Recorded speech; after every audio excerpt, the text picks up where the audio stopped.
Last week we took a look at the Insidious movies, the first two of which were directed by James Wan, who is considered by many to be one of the best directors in modern horror, so I thought it would make sense to take a look at another one of his movies, one that is considered by many people to be his best film, The Conjuring. The film is based on the true story of the Warrens, a husband and wife who are paranormal investigators who investigated over 10,000 cases during their career.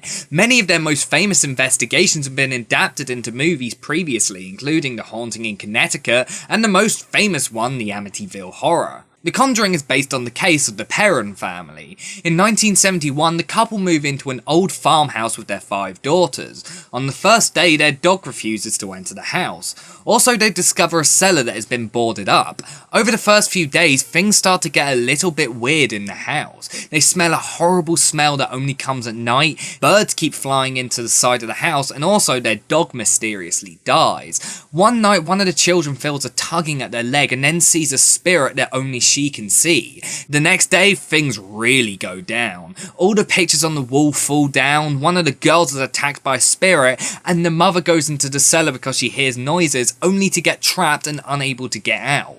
Carolyn, the mother of the family, decides to get in contact with Ed and Lorraine Warren. They take a look at the house and decide that there may be something there.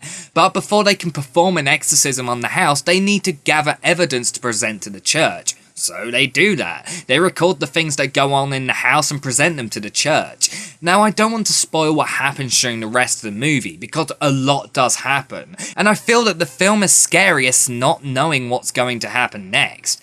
That really is what kept the film so terrifying for me, not knowing what's going to happen. You never know whether a spirit is going to show itself, and the film builds up an unbearable amount of suspense. There are many really creepy scenes in the film. There are a few in particular where I was shaken to the core. When it came down to the film, I heard a lot of people tell me that it has loads of jump scares everywhere, and also that it's one of the jumpiest films ever made.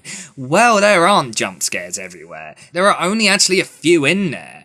I mean, compared to Insidious, this is pretty much almost jump scare free, but the ones that are in the film are so effective, probably more so than any other horror movie I've ever seen. In fact, there were many scenes where you'd expect there to be a jump scare, but there isn't. There are a couple of moments when you see spirits appear out of nowhere in complete silence. This made it much scarier than if we heard a loud noise. Speaking of spirits, you barely see anything in this film. About 85% of the scares in the movie are through noises and things happening that are completely unexplained. Things like doors shutting. Yeah, it's such a simple thing, but the atmosphere of the film keeps you constantly on edge, so even the littlest and most simplest scares can be really scary. The scares in the movie aren't original by any means. They use classic effective scares in a way that may not make the film feel fresh, but does make it really scary. When the film was sent off for classification, they requested a PG-13 rating in the US, but they said that the overall tone of the film was so scary,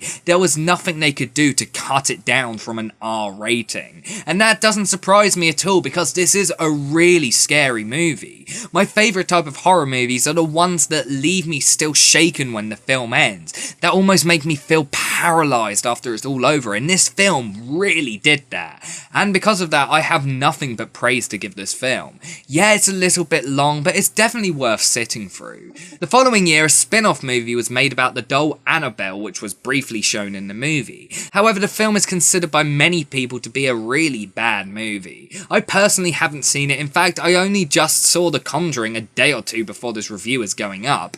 In 2016, a proper sequel is being made that is actually directed once again by James Wan.